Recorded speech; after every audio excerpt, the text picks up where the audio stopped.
Shalom, shalom, boa tarde. 25 de Adar 2, 5.784, a contar da criação. Estamos no dia 4 de abril de 2024, da Era Comum. À tarde com a Torá, trazendo a Parashá da semana, suas reflexões, para que nós possamos cada vez mais estarmos aí compreendendo a Torá, as 7 leis de Noah, expandindo o conhecimento, a sabedoria, para um mundo melhor. Também a Parashá da semana que nós temos é a Shemini, que significa o oitavo dia. Está falando específico sobre a questão da consagração do tabernáculo e também de Aharon e os seus filhos ao serviço de sacerdotes. Hoje é o 5º dia da semana, chamada quinta-feira, e é o 5º dia para o Shabat, né? Mais uma vez, com a graça de Hashem, estamos chegando ao sagrado dia do Shabat, né? Então, vamos nos preparando para isso daí, ok? Hoje, dia 25 de Adar, né? É o dia que se comemora o nascimento da Rebbetzin Chaya Mushka, que é a esposa do nosso Rebbe Menachem Mendel, né? Então hoje é a comemoração pelo seu nascimento, né? Em memória da Rebbetzin Chaya Mushka Snechson, né? Então nós estaremos falando aqui algumas coisas pertinentes, né, à vida e o legado, né, da esposa do Rebbe. Uma simples palavras, né, que vamos trazer aqui, segundo o que está escrito, né, nos registros com referência à sua vida.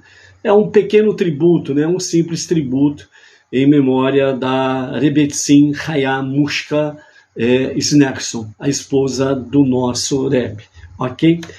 Antes disso, vamos dar aí um shalom para as seguintes pessoas, né, mais algumas pessoas aqui em conexão com a tarde com a Torá. Então temos aí a Marisa Sara Machado de Lima, né, de São Sebastião, litoral paulista. José Manso Barbosa, da cidade de Moju, no Pará. Gabriel Quesada Zamberlan, da cidade de Assis, São Paulo. Temos aí Aharon Israel, ele reside na cidade de Elizabeth, Nova Jersey, Estados Unidos, ele e família. Temos também Wilker Pedrosa, de Brasília. Wilfried Berkenbruck, né, reside em Indaial, Santa Catarina. Temos também a Cibele Ludmila, né, que se identifica nos seus redes sociais por um mundo melhor, e ela reside em Lisboa, Portugal. A Danube Araújo, né, ela reside em Valinhos, né, São Paulo. A Felipe Braga, na cidade de Peçanha, Minas Gerais. Temos também o Emanuel Said, que reside em Jerusalém, na capital eterna indivisível de Israel. A Ada Caldas, São Paulo, capital. David Carvalho Silva, em Teresina, Piauí. E a Lourdes Barbieri reside na cidade de Oscar Bressani, né, interior de São Paulo. Baruch Hashem, né, são alguns dos nossos amados seguidores aí do Facebook, do YouTube, né, das nossas redes sociais aí, Baruch Hashem, né, nos canais nossos aí. E a nossa Rebbetzin Chaya Mushka, né, que nasceu em 1901 e veio a falecer no ano de 1988, né, com 87 anos de idade.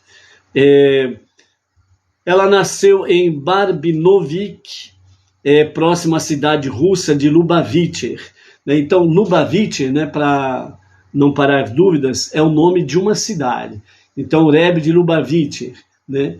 Então, Rebbe é o líder, o mestre, o professor, né, do movimento que se iniciou na cidade de Lubavitcher, né, uma cidade próxima à Rússia, né, que é uma cidade russa, Lubavitcher. Ela nasceu então em Barbinovik, né, próximo à cidade russa de Lubavitch, no Shabat, no dia 25 de Adar de 1901. Né? 1901 é o ano da Era Comum. Era a segunda das 3 filhas do 6º Rebbe de Lubavitcher, o Rabi Yosef Yitzhak Schneerson. Quando nasceu seu avô, o 5º Rebbe de Lubavitcher, o Rabi Shalom Dov Weber, que estava no exterior, telegrafou ao pai dela nos seguintes termos: Mazal Tov pelo nascimento de sua filha. Se ela ainda não recebeu um nome, deve-se chamar Hayá Mushka, né? O nome da esposa do Tzemach Tzedek. Desde seus tenros anos, a Rebbetzin absorveu a pureza e a santidade que a rodeava, tanto na casa de seu avô quanto na casa de seu pai, né? Então, com referência a Rebbetzin Hayá Mushka, né, tem a história sobre a sua vida, tem os seus primeiros anos, né, que estavam envolvidos com a Primeira Guerra Mundial, né? Após o seu casamento, né, morou na cidade de Berlim, onde estava ocorrendo, né, ao início da Segunda Guerra Mundial, né? Tornou-se em 1950, né, ela tornou-se esposa do Rebbe, né? Em 1941 foi quando chegou nos Estados Unidos junto com o Rebbe Menachem Mendel, né? O nome Hayá Mushka significa uma erva aromática, né? Um bom perfume, um bom cheiro, né? Que ela, o seu nome significa, ok? Então, o seu casamento, né, antes de sair da Rússia, ela ficou noiva do Rebbe, o Rabi Menachem Mendel Schneerson. Por vários motivos, o casamento foi adiado até 1928, em 14 de Kislev. Seu casamento foi celebrado em Varsóvia, na Polônia. Na véspera do casamento, milhares de judeus estavam na estação ferroviária de Varsóvia para recepcionar seu pai e família. Durante um dia, uma multidão de Hassidim vindos da Polônia, Lituânia e Rússia chegaram à capital. Às 8 horas da noite, na presença dos estudantes da Yeshiva Tomchei Temimim, seu pai celebrou a refeição do noivo, chamado de Hatan Mor. No meio da refeição, ele proferiu um ma'amar, né, um discurso. Meia-noite veio e a refeição continuava. Seu pai expressou seu desejo de rejubilar-se com os alunos da Yeshiva e juntos formaram um circo, onde ele dançou no centro durante algum tempo. No dia 14 de Kislev, às 5 da tarde, começou o Kabbalat Panim, e os condutores foram colocados na entrada da Yeshiva e apenas portadores de convite oficial tinham permissão para entrar. Milhares de pessoas cercaram o prédio, pois não havia lugar suficiente para todos. Centenas de quilômetros dali, na Rússia, né, na cidade de Dnepropetrovsk, outro casamento ocorria. Os pais do Rebbe, o Rabi Levi Yitzhak e a Rebbetzin Hana, que infelizmente não puderam estar presentes no casamento do Rebbe Menachem Mendel, organizaram uma refeição festiva e um farbrengen em sua própria casa, para os quais convidaram os judeus locais, né? O regime da época, né, não permitiu com que os pais do Rebbe saíssem da Rússia. Em 14 de Kislev, 25 anos depois, o Rebbe disse aos seus Hassidim: esse dia me atou a vocês, e vocês a mim, né? A esposa do Rebbe, em 1950, com o passamento do seu pai, o Rabi Yosef Yitzhak Schneerson, a liderança mundial do movimento Chabad de Lubavitch, passou para o marido de Hayam Mushka, né? Então, o pai da Rebbetzin Hayam Mushka, né? Ele veio a falecer e a liderança Chabad passou para o seu marido, o Rebbe Menahem Mendel. Porém, como se sabe, inicialmente o Rebbe ele recusou-se a aceitar a posição.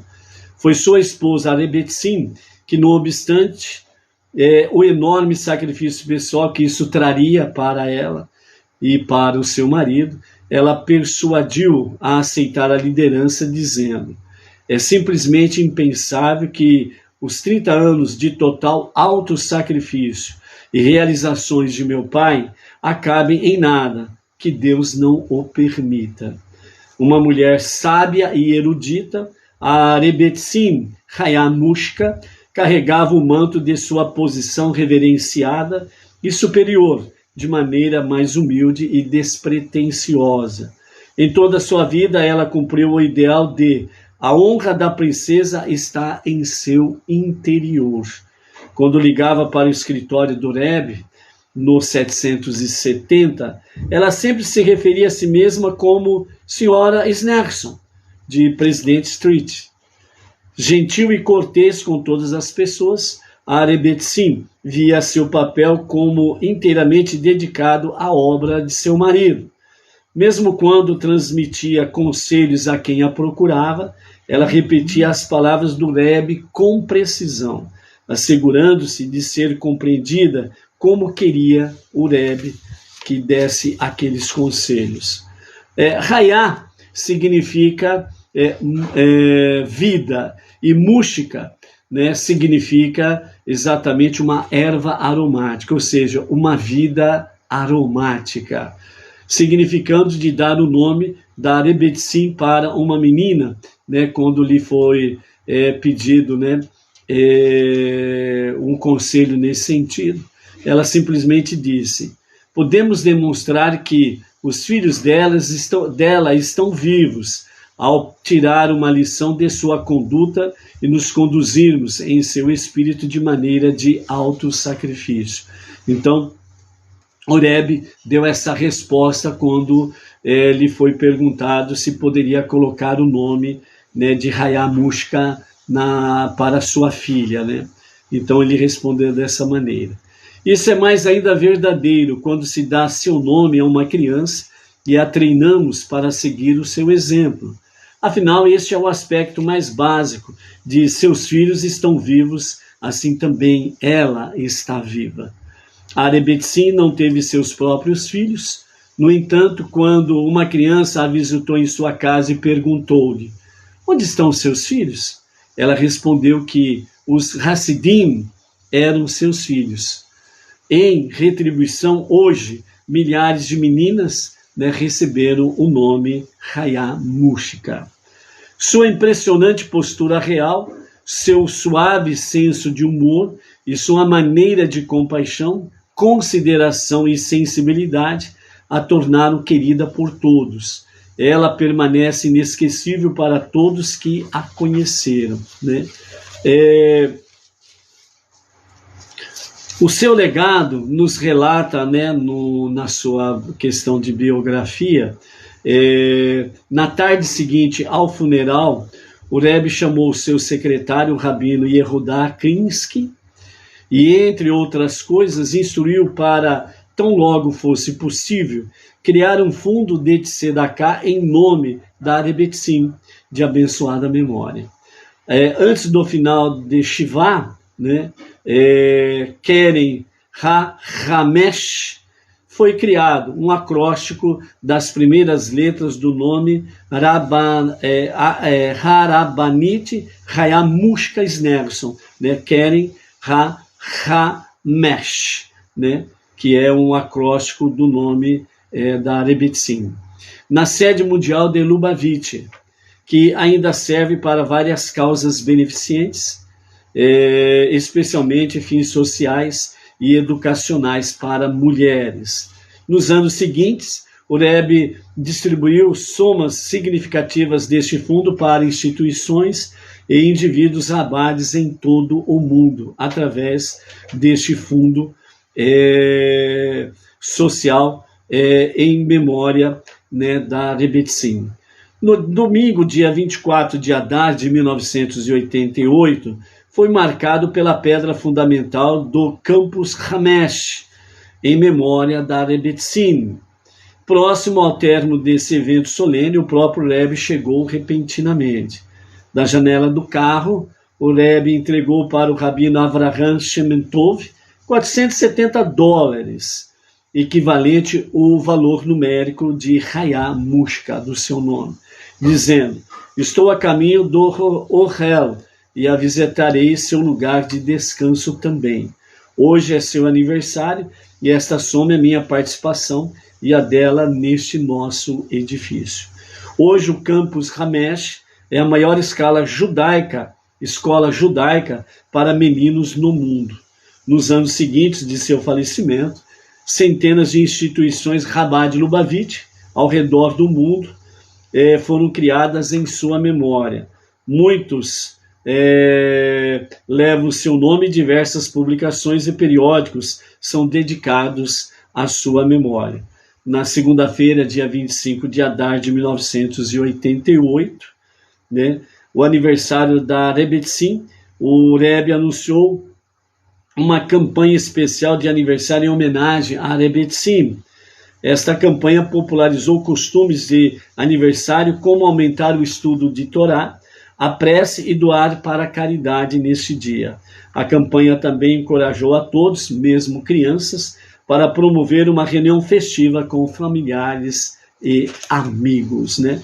Então aqui nós queremos deixar o nosso simples e pequeno tributo, né, a Rebbetzin Hayá Mushka Snerson, a esposa de abençoada memória do nosso Rebbe Menahem Mendel.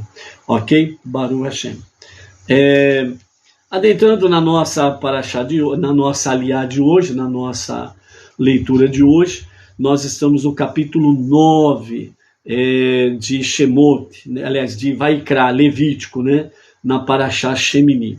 Nesse capítulo 9, né, nós temos aí a questão do dia da inauguração, né, onde Aharon fez o seu primeiro sacrifício oficial no tabernáculo no deserto, e a glória de Deus, né, se manifestou, né, com a presença de muita luz, no altar dos sacrifícios, o fogo que desceu do céu, né, que veio queimar os korbanot, trouxe de fato a manifestação, a revelação divina, ou seja, dessa forma Deus revelou-se ao povo judeu com o fogo divino, né, dessa forma manifestando a presença divina com o sacrifício de Arão, né. Na sequência, nós temos aí então no capítulo 10 exatamente sobre a questão da morte de Nadav e Avihu,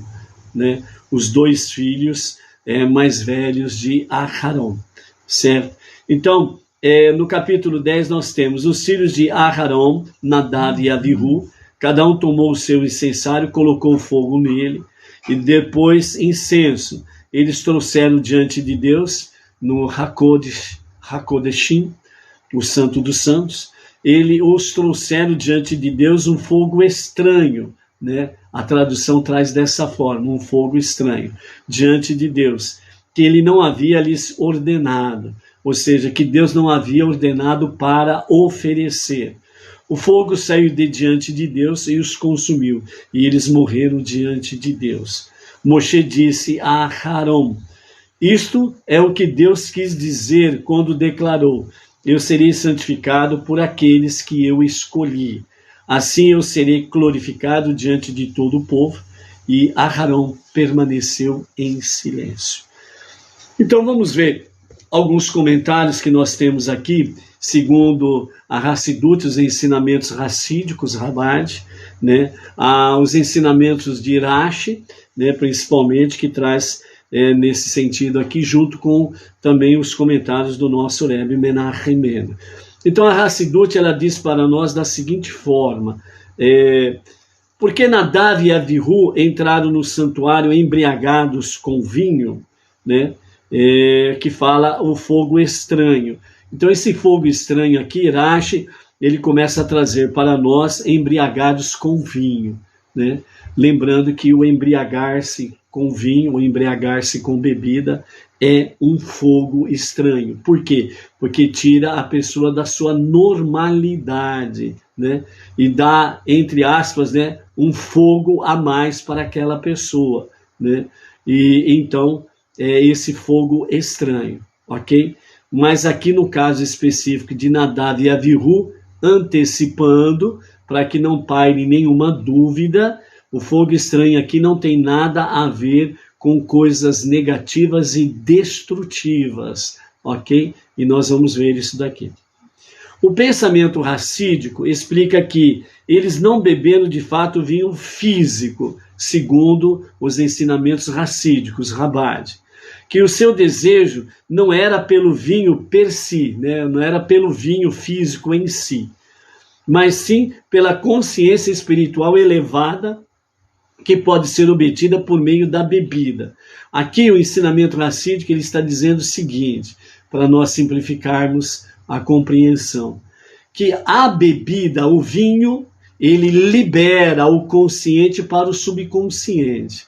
Então aquele desejo elevadíssimo de estar e permanecer na presença divina, então com o vinho que eles beberam, Nadav e Avihu, antes de oferecerem o incenso a Hashem. Então o que aconteceu? Então esse fogo entre aspas, né? Esse fogo estranho entre aspas, né? Esse desejo ardente, esse amor apaixonante por Deus, de estar na sua presença e permanecer em sua presença, foi realmente o que aconteceu com Nadav e Avihu, ok? Então Nadav e Avihu eram realmente pessoas sagradas, conforme Moshe declarou a Aharão depois da morte deles. É o que nós vemos exatamente no versículo 3 do capítulo 10, né, de Levítico, de Vaikra. Moshe disse a Aharão, isto é o que Deus quis dizer quando declarou, eu serei santificado por aqueles que eu escolhi, e assim eu serei glorificado diante de todo o povo, né? E Aharão permaneceu em silêncio, certo? Então, nesse sentido aqui, Moshe estava dizendo que Nadav e Avihu, eles eram especiais, né? Agora eu vejo que eles eram maiores do que você ou eu. É isso que está implícito no versículo 3. Assim, não só que eles entraram no santuário para ficarem mais perto de Deus, como assim o fizeram sob a influência do álcool, pois achavam que isso os ajudaria a se aproximar ainda mais, pois o álcool elevaria a sua sensibilidade espiritual. Mas seu desejo pela espiritualidade estava desequilibrado, e Nadav e Avihu simplesmente morreram porque ficaram tão perto de Deus que eles já não queriam mais uma existência corporal, física, neste mundo. E enquanto é realmente apropriado e admirável para ter um intenso anseio por Deus, assim como os de Nadav e Avihu, a pessoa deve ser capaz de redirecionar inspiração espiritual para dentro da vida do cotidiano. Então aqui o pensamento racídico, o ensinamento racídico, ele está dizendo que todos nós, né, tanto judeus como Beneinô, todos nós precisamos realmente ter esse intenso anseio por Deus como Nadav e Avihu. Um intenso anseio por Deus, essa inspiração intensa por Deus, mas só que nós precisamos aprender a redirecionar essa inspiração espiritual. Para onde? Para dentro da nossa vida do cotidiano, do nosso dia a dia. E não fazer como Nadav e Avihu, que se isolaram de tudo, de todos, adentraram no Santo dos Santos, né? No Kodesh HaKodashim, e ali quiseram permanecer. Não queriam mais sair dali. E ali eles queriam permanecer. Então a existência corporal, a existência física, segundo os ensinamentos racídicos. Então Nadav e Avihu não tinha mais esse desejo pela vida secular, pela vida física. O que eles mais queriam era estar e permanecer na presença divina. Por isso que eles entraram no Santo dos Santos, certo? Então, isso significa a lição que nós precisamos aprender. Nós não podemos ir embora. Nós temos uma missão a cumprir. Ou seja, nós precisamos ter esse anseio, esse intenso anseio por Deus, de Nadav e Avihu, mas sabendo e sermos capazes de redirecionar esse amor apaixonante, esse amor ardente por Hashem, de estar e permanecer na presença dele, mas direcionando ou redirecionando para o nosso cotidiano. Ou seja, é trazermos, como diz o nosso Rebbe Menachem Mendel, o nosso objetivo não é chegar ao céu, o nosso objetivo é trazer o céu para a terra. Ou seja, é trazer a presença divina para o nosso cotidiano. Então, aquilo que nós fazemos, falamos, o nosso estilo de vida no dia a dia, nós precisamos trazer a presença divina para esse nosso dia a dia. Para que o nosso andar, o nosso falar, o nosso olhar, o nosso pensar, os nossos sentimentos, tudo em nós, fisicamente, estar em conexão com a nossa alma divina, ou seja, o nosso corpo físico, a nossa alma animal, estando em união, em unidade com a nossa alma divina, a nossa alma essencial, que sempre almeja subir para a presença divina, não quer ficar aqui, e o nosso corpo é o que delimita a ação da nossa alma divina, por isso que ela não sobe, até que chega o momento certo, né, do nosso corpo retornar à terra, e então a nossa alma divina, ela se eleva, como ela deseja, retornando ao jardim das almas, junto à sua fonte essencial. Mas enquanto nós estivermos aqui, nós precisamos redirecionar esse intenso anseio por Deus para o nosso cotidiano, entendeu? É nesse cotidiano que nós trazemos o céu para a terra, que é a presença divina. E aí então nós vamos, sem sombra de dúvidas, fazê-la de forma correta dentro desse aspecto.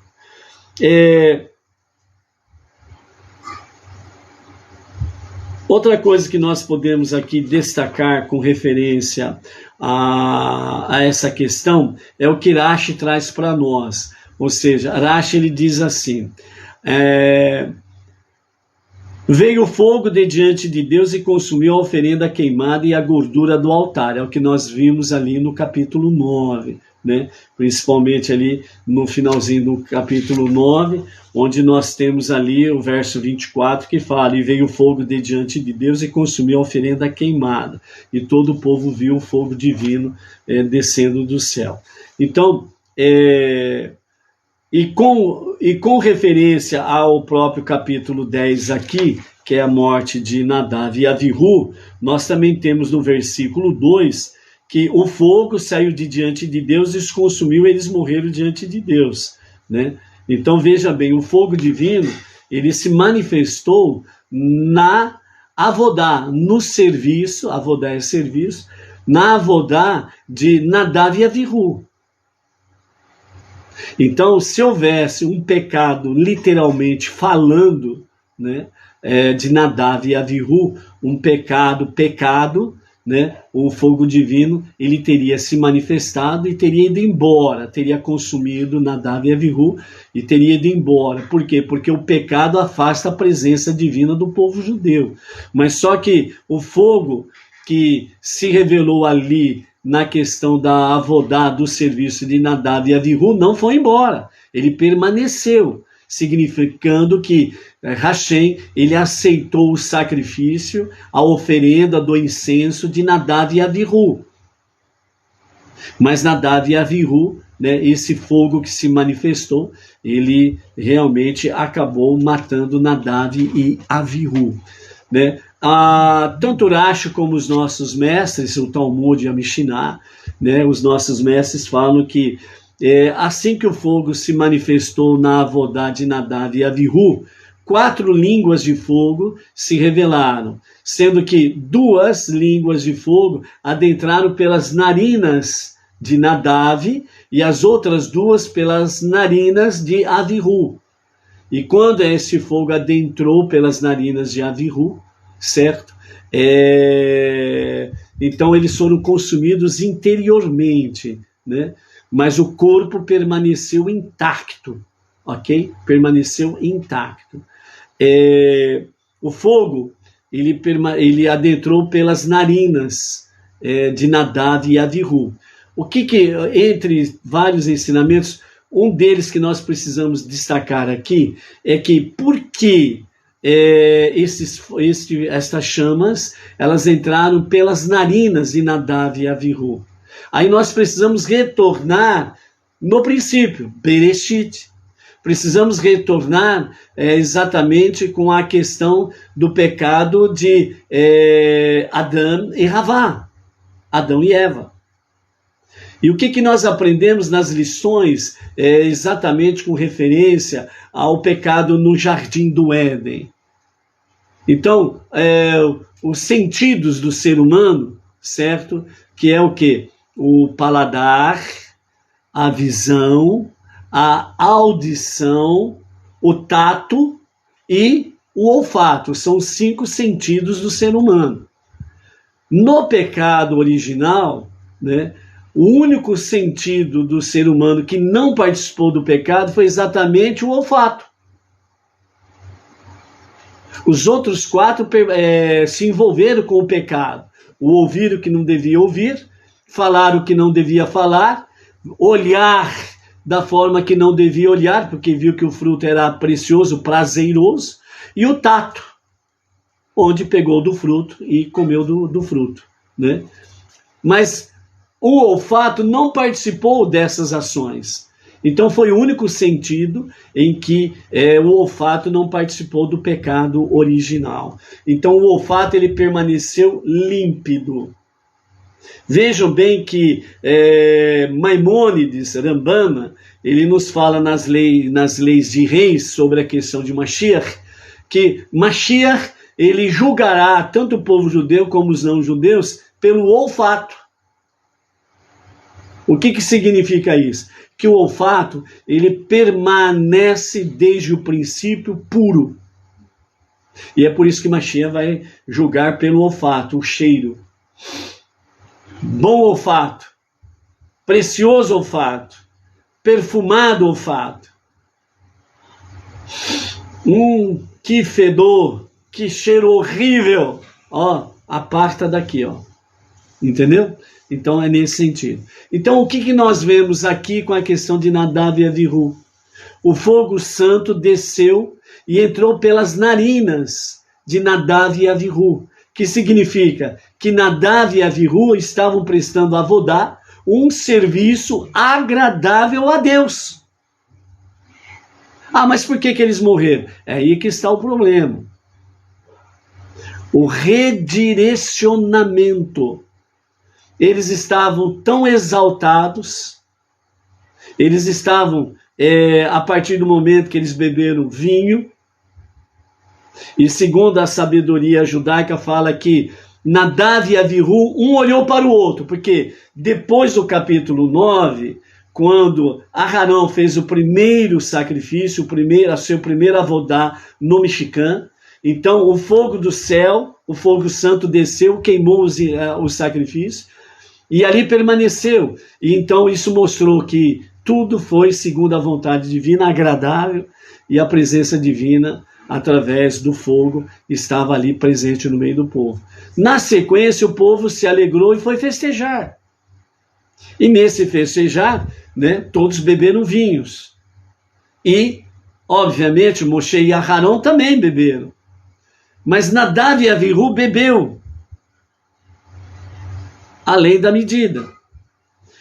E no determinado momento, Nadav e Avihu, segundo o Talmud, segundo a Mishnah, né, Um olhou para o outro, não falaram absolutamente nada, apenas olharam um para o outro.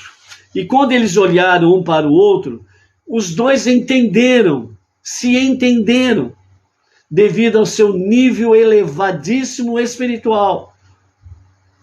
Eles entenderam que precisava fazer uma oferenda a mais para Hashem, que era exatamente do incenso, porque a oferenda do incenso é a oferenda de maior elevação espiritual para Hashem, para Deus. E como até aquele momento não tinha sido feito a oferenda do incenso, Nadav e Avihu acharam no direito de o fazer. Já que Moshe e Arão não o fizeram, eles se acharam no direito de o fazer. Então eles olharam um para o outro, entenderam a mensagem um para o outro, então eles se levantaram e foram em direção, realmente, a divisória entre o lugar santo e o santo dos santos, e pegaram dos seus incensários, e ali eles acrescentaram incenso, colocaram fogo, acrescentaram incenso, e entraram no santo dos santos, no Kodesh HaKodashim. E ali então eles fizeram a avodá, o serviço, oferecendo a Hashem, o incenso, a oferenda mais agradável para Hashem, a oferenda mais kadosh para Hashem. E Hashem aceitou a oferenda deles, mas logo em seguida, a manifestação do fogo divino. Então Nadav e Avihu morreram, as duas línguas de fogo, a língua de fogo que desceu do céu se dividiu em 4, 2 entraram pelas narinas de Nadav e outras 2 pelas narinas de Avihu. E eles foram consumidos internamente, ou seja, a alma deles expirou, a vida expirou neles e a alma retornou junto à sua fonte essencial. Nesse sentido aqui, a avodá, o serviço de Nadav e Avihu, foi aceito por Deus. Foi aceito, foi elevadíssima para Hashem, certo? Mas Nadav e Avihu morreram.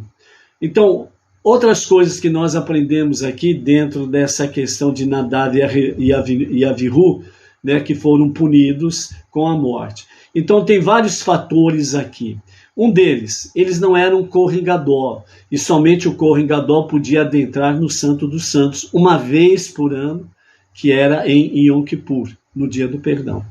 E não era o dia do perdão. Então, portanto, não era dia de entrar no Santo dos Santos. Então eles entraram no dia errado e eles tomaram de uma posição que não era deles, de Kohen Gadol. Ok? Então esses são 2 fatores negativos, não pecaminosos, por assim dizer.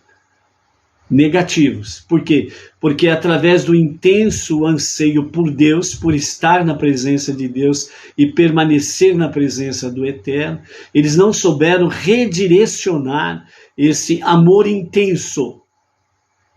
Por isso, elevar-se sim, mas não em demasia, porque pode acontecer a semelhança de Nadav e Avihu. Por exemplo, de forma negativa, as chamadas pessoas que se isolam de tudo e de todos. Vou servir a Deus, vou me consagrar, vou ser santo. Então ele vira ermitão, vai para um lugar deserto, viver isolado de tudo e de todos. Não é para isso que Hashem colocou-nos neste mundo. Outros falam assim, de forma negativa, eu vou jejuar 40 dias e 40 noites como Moisés. Outra bagatela negativa, que se a pessoa for fazer jejum realmente, ninguém fez. Ninguém fez jejum de 40 dias e 40 noites absoluto, sem comer, sem beber nada. Ninguém fez. Quem fala por aí que fez é falácia, é mentira. Ninguém faz isto. Ninguém fez isto. Só Moshe pôde fazer isso, por quê? Porque ele estava na presença divina, e a presença divina é que proveu tudo que era necessário para que ele pudesse subsistir, sobreviver. Fora isso, ninguém teve 40 dias e 40 noites de jejum absoluto. Pode apresentar quem for, é mentira, é falácia. Não tem como fazer. Porque o órgão, a estrutura orgânica do ser humano não suporta uma coisa desta. A pessoa morre sim. 40 dias e 40 noites. Então se falam fulano fez, Beltrano fez, mentira. Nem pseudas pessoas que se manifestaram, se revelaram como sendo Deus encarnado, salvador disso, salvador daquilo, etc. Não tem como. Ok? Não tem como. Primeiramente, Deus não encarna em corpo humano em hipótese nenhuma. Então, não tem essa possibilidade. Certo? Então, ser humano não faz isso. Não tem como fazer jejum de 40 dias e 40 noites. Tá certo? Então, sair do prumo para servir e permanecer na presença de Deus. Então, as pessoas começam a criar coisas para, entre aspas, estar e permanecer na presença divina. Não sabem redirecionar esse amor intenso por Deus. E aí cai exatamente no quê? Nas questões negativas e começam a deturpar todas as coisas. Não foi o caso de Nadav e Avihu. Nadav e Avihu, o fogo santo, o fogo de Deus, a revelação divina, a presença divina que se manifestou nas chamas, certo?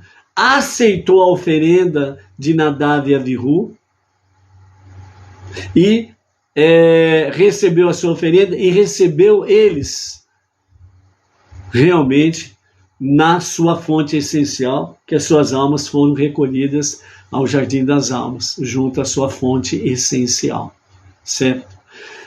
Quando, segundo o Midrash e o Talmud que os nossos sábios falam, quando Moshe ele fala para Aharão, né, que realmente Nadav e Avihu, que disse Deus, eu serei santificado por aqueles que eu escolhi. Segundo os nossos sábios comentam que quando Aharão fez o bezerro de ouro, ele já tinha os 4 filhos. Pelo pecado do bezerro de ouro, Aharão ele perderia os 4 filhos. Mas como Moshe ele pediu perdão, implorou perdão para Hashem naqueles 40 dias que permaneceu na presença divina, que foi a última vez, foi quando ele retornou com as novas tábuas dos 10 ditos de Hashem, os 10 mandamentos, né, mostrando através das tábuas que Deus tinha perdoado, e depois Deus confirma a construção, autoriza a construção do mexicão tabernáculo no deserto, para um testemunho público, tanto para judeus como para as nações, que Deus tinha perdoado o povo judeu por causa do pecado do bezerro de ouro. Então, Aharão estaria sentenciado a perder os 4 filhos. Mas devido ao perdão, né, que Deus deu, então ele perderia metade. E é exatamente nesse momento que Nadav e Avihu vêm a falecer. Então, Nadav e Avihu foi recebido por Hashem, ele aceitou a oferenda do incenso de Nadav e Avihu, e ele santificou Nadav e Avihu com a sua morte, certo? Então, os outros filhos de Aharão permaneceram vivos e Nadav e Avihu morreram. Nesse mesmo sentido, né, os nossos sábios trazem para nós que Nadav e Avihu, eles foram consagrados realmente nesse serviço que eles fizeram, né? E como eles foram levados por esse intenso amor por Hashem, e através do vinho se liberou uma energia muito maior ainda, e eles foram à presença de Hashem no Santo dos Santos, para estar e permanecerem ali, né? Não havendo naquele momento o poder da capacidade de redirecionar para o cotidiano, para a vida do dia a dia, esse amor intenso por Hashem. Então, nesse sentido, Nadav e Avihu são recebidos por Hashem. Então, nesse sentido, amados, Nadav e Avihu, eles não morreram em pecado.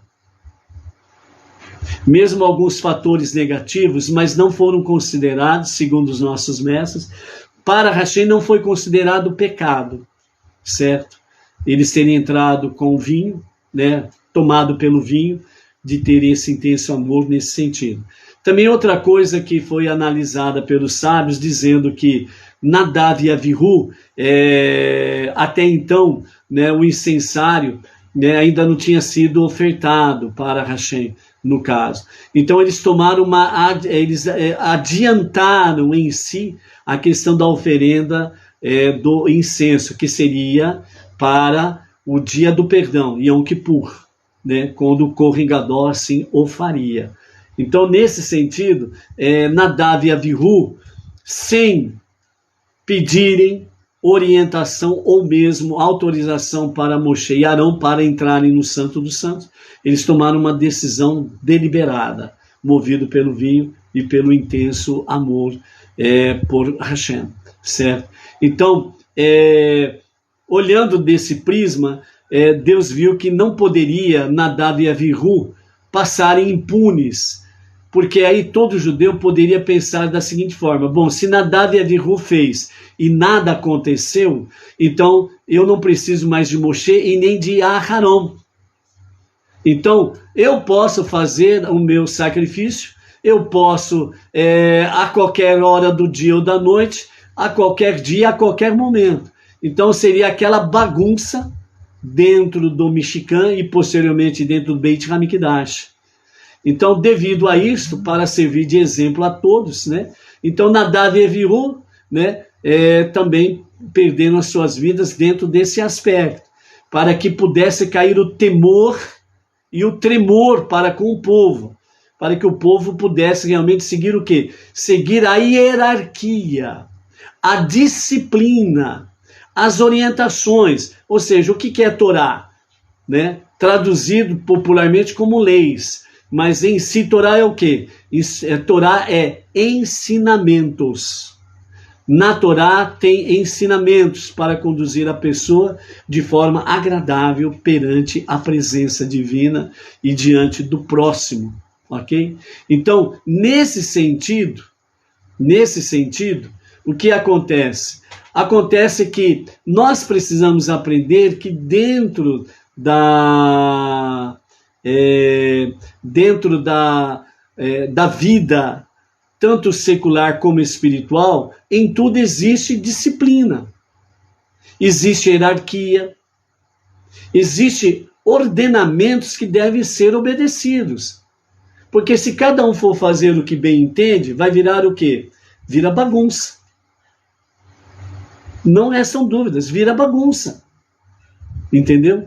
Então, por isso, realmente, Nadav e Avihu, eles não pediram nem orientação, nem permissão para quem? Para os líderes, Moshe e Aharon. Nadav e Avihu não se dirigiu nem ao seu pai, que era o Kohen Gadol, que tinha sido consagrado há pouco tempo. Não pediram nenhuma orientação, nem permissão para entrar no Santo dos Santos. Então, esse é outro fator, né, o porquê da morte de Nadav e Avihu. Porém, né, os nossos mestres falam que Nadav e Avihu, né, eles não pecaram o pecado de forma rebeldes com a vontade divina e nem rebeldes às autoridades instituídas, Moshe e Arão. O que aconteceu com Nadav e Avihu era que, de fato, eles estavam com o seu desejo espiritual desequilibrado. Por isso, eles não tiveram a capacidade de redirecionar para o seu cotidiano esse amor intenso por Hashem. Então, esta é a questão em si, ok? Vejam bem, no pecado do bezerro de ouro, aqueles que se envolveram no pecado do bezerro de ouro, foram 3.000 judeus, porque logo em seguida nós temos ali nos relatos que vimos lá em Êxodo, né, que realmente 3.000 homens morreram de uma praga por causa do pecado do bezerro de ouro. Dentro desses que estavam para realmente morrerem, estava Arão e os seus filhos. Mas quando realmente Moshe consegue o perdão divino, então, numa linguagem para nós entendermos, mas é muito mais elevado do que isso, espiritualmente falando. Então, numa linguagem simples para nós entendermos. Então, Arão e os seus filhos são perdoados, né? Mas o pecado, né? O pecado do bezerro de ouro, ele teve uma consequência de 3.000 mortes, por causa daqueles que se envolveram no pecado do bezerro de ouro. Então, Arão, ele perde metade dos seus filhos dentro desse sentido. Mas Nadav e Avihu, eles não foram, vamos dizer assim, eles não morreram em iniquidade e nem em perversidade. Eles eram muito elevados espiritualmente. Por isso que nós temos na nossa prece, né, que Deus perdoa o pecado, né, o pecador, mas ele castiga o pecado, né? Então isso significa, numa linguagem para nós entendermos, dentro do campo Nadav e Avihu, o pecado ele tem uma consequência. Então, dependendo do pecado, nós temos consequências. Podemos ter o perdão divino. Deus, ele não vai se lembrar mais do nosso pecado, mas existem consequências nos nossos pecados, mesmo que sejamos perdoados e mesmo que façamos techuvá. 2 exemplos. O pecado do assassinato. Não é porque o assassino se arrepende do seu pecado que significa que ele está isento das consequências do seu pecado. Ele vai ter que pagar pelo seu pecado. Não é porque ele fez techuvá, não é porque ele se arrependeu que significa que a sua pena foi anulada. Não tem consequências, não tem isso, tem consequências. Mesmo que ele faça techuvá, mesmo que ele faça arrependimento. Segunda questão, o pecado do adultério. Aquele que comete adultério, ele pode fazer techuvá e se arrepender do seu adultério. Mas vai ter as consequências.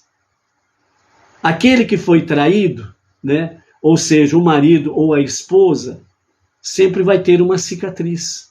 Mesmo que o transgressor faça techuvá e se arrependa, e mesmo que a pessoa traída perdoe o seu cônjuge, e eles continuem vivendo o resto da vida, e por aí afora vai. Mas a cicatriz fica. A cicatriz fica. É a consequência. Entendeu? Então é nesse sentido que nós precisamos procurar compreender, né, a questão de Nadav e Avihu. Por isso, o texto fala que Aharão, ele permaneceu em silêncio. Ele permaneceu em silêncio. E nós temos na mesma continuidade do capítulo 10, Deus recompensa Aharão, né, por aceitar o decreto divino sem se queixar. Aharão compreendeu o ocorrido e não criticou nem sentiu mágoa de Deus em seu coração quando seus filhos morreram. Por essa razão ele foi recompensado. Geralmente Deus falava com Moshe e Moshe transmitia a palavra divina para Aharão. Agora nós temos no capítulo 10, no verso 8, que nos fala exatamente assim. Verso 8. Capítulo 10, verso 8. Deus falou a Aharão, dizendo. Então agora, a recompensa de Deus para com Aharão, que permaneceu em silêncio, não sentiu mágoa nenhuma no seu coração, com referência à ação divina. Então Deus o recompensa agora, chamando Aharão diretamente, sem ser através de Moshe. Então, disse Deus para Aharão: se um côhen bebe um copo de vinho, está proibido, de fazer avodá, o serviço a Hashem. Então, devido à ação de Nadav e Avihu, a partir desse momento, Deus proíbe que aquele que vai fazer avodá, aquele que vai fazer o serviço a Hashem, ele não beba vinho antes, mas que ele fique livre do vinho para fazer o serviço a Hashem. Por que Deus decidiu formular esta advertência justamente naquele dia da morte de Nadav e Avihu? A resposta é que os filhos de Aharão, Nadav e Avihu, haviam morrido porque, entre outras razões, haviam bebido vinho antes de fazer a avodá, o serviço. Por isso Deus advertiu a Aharão que ele e os outros Kohanim jamais deveriam repetir este erro. Porque um Kohen não pode beber antes de fazer a avodá, o serviço? Após beber vinho, a mente da pessoa não está perfeitamente lúcida. Por isso, um Kohen não está apto a fazer o serviço a Hashem. Entendeu? Então, por isso, amados, nós temos estas intercorrências e esses aprendizados dentro desse sentido. Agora vamos ver o que o nosso Rebbe Menahem Mendel traz para nós dentro desse aspecto também, certo?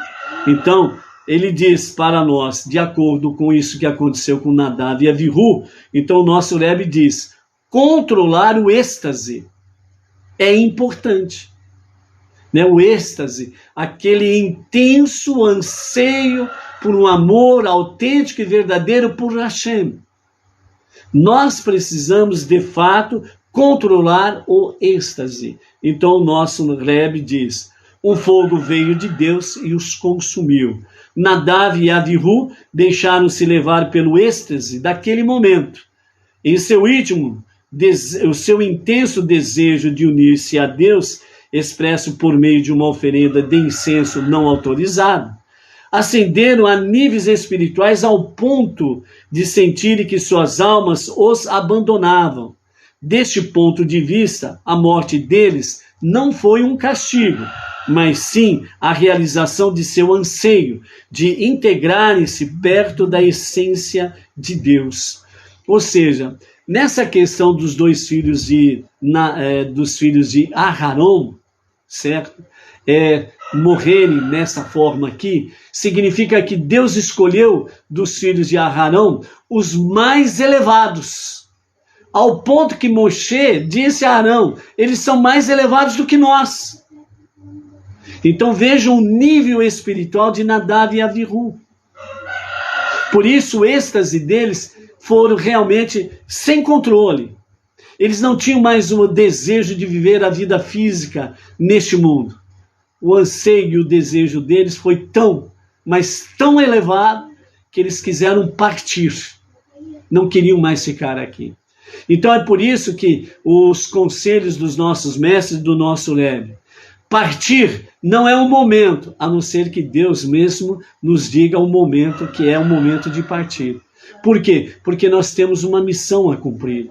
Então, por isso, redirecionar o êxtase do nosso amor para com Hashem, um amor ardente, apaixonante por Hashem, é importante para o nosso dia a dia, nas nossas atividades. Ou seja, como diz o nosso Rebbe, não é a nossa tarefa nos elevarmos aos céus, mas é trazer o céu para a terra. Trazer a presença divina no nosso dia a dia, em todas as nossas ações. Contudo, não se espera de nós que nós imitemos este exemplo extremo. Muito pelo contrário, nos foi expressamente proibido buscar um arroubo espiritual suicida desse tipo.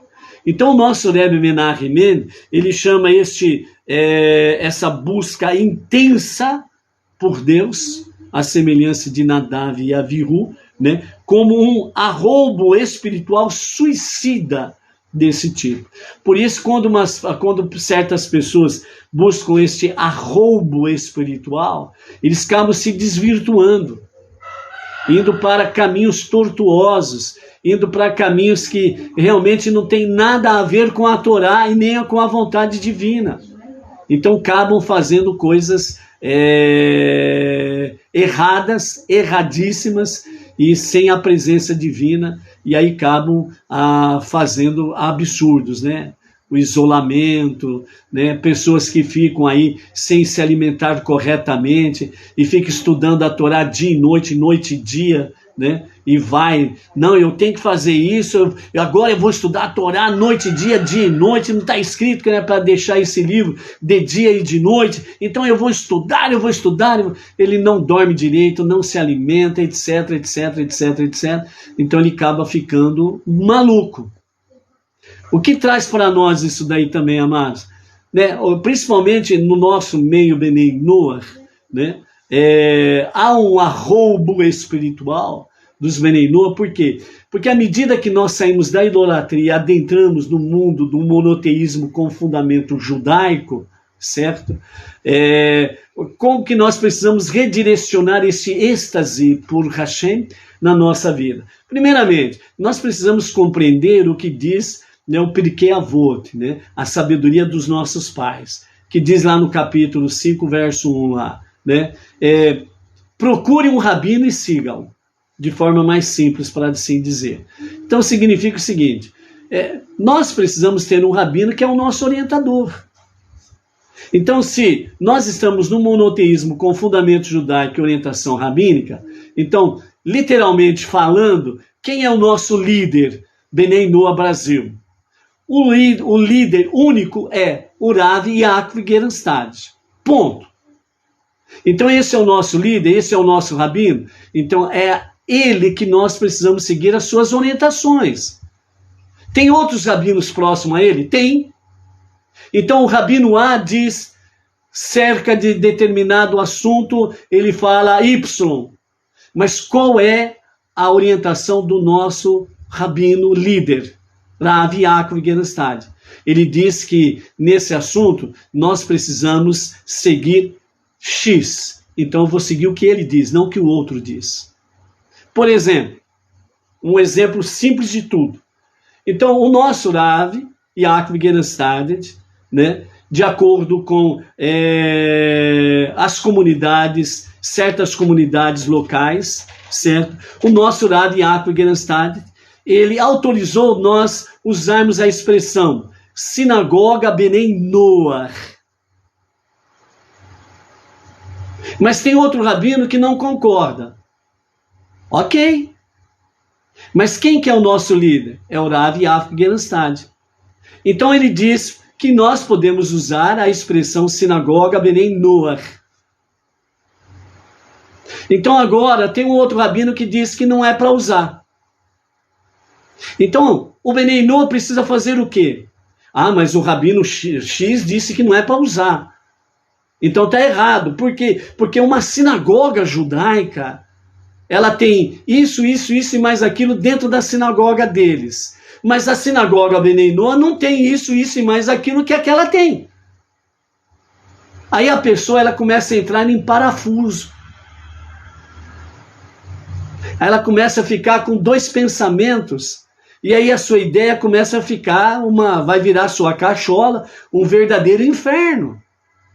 E aí começa a falar coisas que não convém. Começa a tomar atitudes que não convém. E muitas vezes acaba até praticando Lashon Hará, a língua maldita.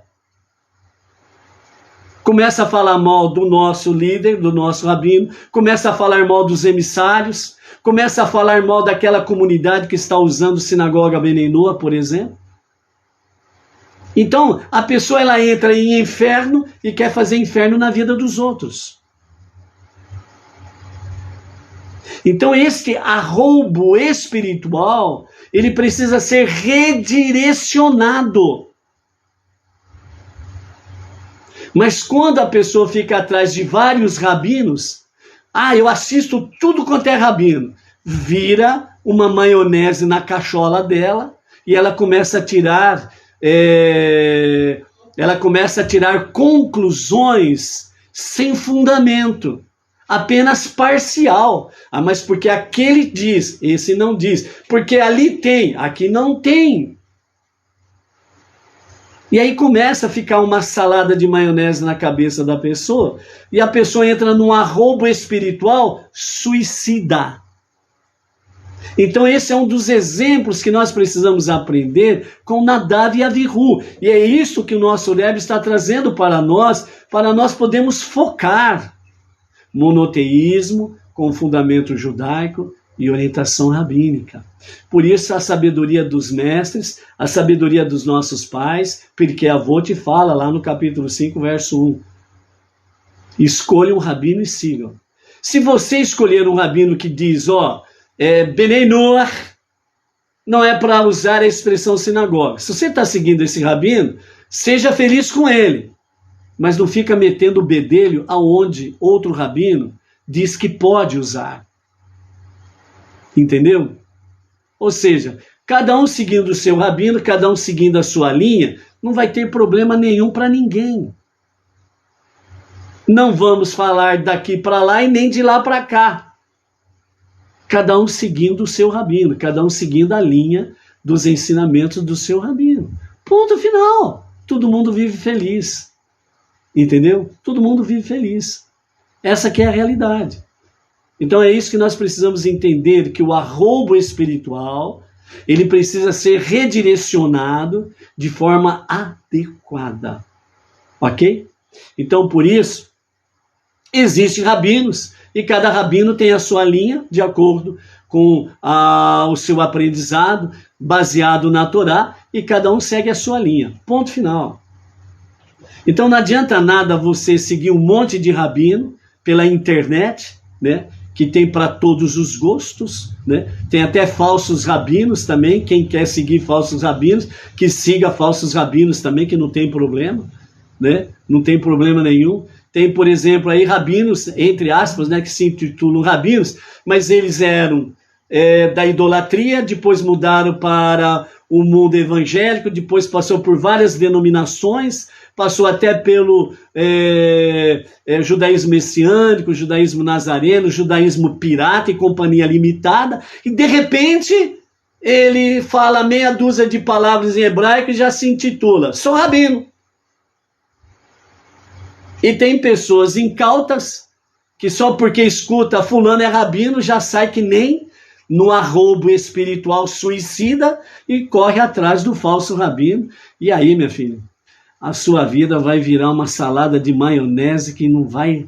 Aquela salada de maionese azeda, sabe? Sabe aquela salada de maionese azeda que dá infecção intestinal, diarreia e companhia limitada? É o que vai acontecer na sua cachola. Por isso que tem que ter ordem, disciplina, hierarquia. Entendeu? Então, a nossa liderança é o Rav Yaakov Gerenstad. Não adianta o fulano falar, não, o nosso líder é Deus. Isso daí é falácias. Isso daí é baboseira. Porque quando a pessoa é rebelde às autoridades, à hierarquia, fica usando, Deus é o meu líder, Deus é o que está orientando a minha vida, Deus que é tudo para mim. Mas não respeita a hierarquia, não respeita a disciplina, é rebelde. Ponto final. Então, por isso, realmente, o aprendizado de Nadav e Avihu vem trazer para nós o quê? Que o nosso arrobo espiritual não pode ser suicida. Precisa ter ordem, precisa ter disciplina. Contudo, não se espera de nós que imitemos o seu exemplo, o arrobo espiritual suicida de Nadav e Avihu. Muito pelo contrário, nos foi expressamente proibido buscar um arrobo espiritual suicida desse tipo. Por mais que seja necessário buscar inspiração e renová-la constantemente, o propósito de ascender aos planos espirituais da consciência divina, cada vez mais elevada, é trazer tal consciência que tenhamos adquirido para dentro do nosso dia a dia, o nosso mundo, o mundo nosso, físico, secular, esse mundo profano. Nós temos que trazer essa presença divina e essa consciência divina para cá. É trazer o céu para a terra. Isto é, fazer com que o mundo esteja cada vez mais consciente de Deus. transformando assim em uma moradia para Deus. Essa é a questão. Então é por isso que nós precisamos, sem sombra de dúvidas, né, fazer com que as coisas de Hashem, as coisas estejam no seu devido lugar, com ordem, com disciplina, com hierarquia, sabendo de quem estamos aprendendo, sabendo quem é o nosso orientador, quem é o nosso líder, quem é o nosso rabino. É nesse sentido que nós vamos fazendo com que o nosso arroubo, o nosso amor flamejante, intenso, apaixonante por Deus, seja devidamente redirecionado para o nosso dia a dia, com uma consciência divina equilibrada e não desequilibrada, que leva as pessoas a um arroubo espiritual suicida. Ok? Então, por isso, amados, né, essa é nosso shiur de hoje, né? E aí na nossa descrição tem aí o CNPJ para o Pix da Sinagoga Bnei Noach Regional Bauru e também o Pix para este que vos fala dentro do campo do shiur, né? Aqueles que querem colaborar para que nós estejamos mantendo dia a dia as forças adequadas para o nosso shiur, os nossos estudos constantes aí, ok? Como diz o nosso Rav Yaakov Gerenstadt, né? Aqueles que trabalham na seara, aqueles que trabalham aí na obra Bnei Noach, né? Podem sim, se as pessoas assim o desejarem, podem contribuir com o Tzedakah para ajudar a manter as pessoas nessa questão de liderança e nas questões dos estudos e preparativos para a Avodá, o serviço a Hashem, ok? Então, está aí à disposição dos amados também, ok? Amanhã, sexta-feira, a partir das 17h41, é o horário para o acendimento das luzes especiais de Shabbat. Então, às 17h41, né, o acendimento das luzes especiais de Shabbat. E a partir das 20h15, através da Sinagoga Bnei Noach Regional Bauru, né, nós estaremos aí seguindo a orientação rabínica do nosso Rav Yaakov Gerenstadt, né, a Sinagoga Bnei Noach Regional Bauru estará fazendo a celebração do Shabbat, seguindo o Sidur Bnei Noach, né, para celebrarmos a Hashem como o único Deus, o único Criador, o único Redentor e o único Salvador. A única força, o único poder realmente que coordena todas as coisas nesse universo, reconhecendo a Ele, né, realmente os seus atributos, né, elevando a Ele as nossas preces, louvores e salmos, né, para o único e o verdadeiro Deus. Então amanhã, a partir das 20h15, temos o encontro marcado com a celebração do Shabbat, ok? Então, desde já um Shabbat Shalom a você e toda a família, e todas as comunidades e sinagogas Bnei Noach. Shalom, shalom!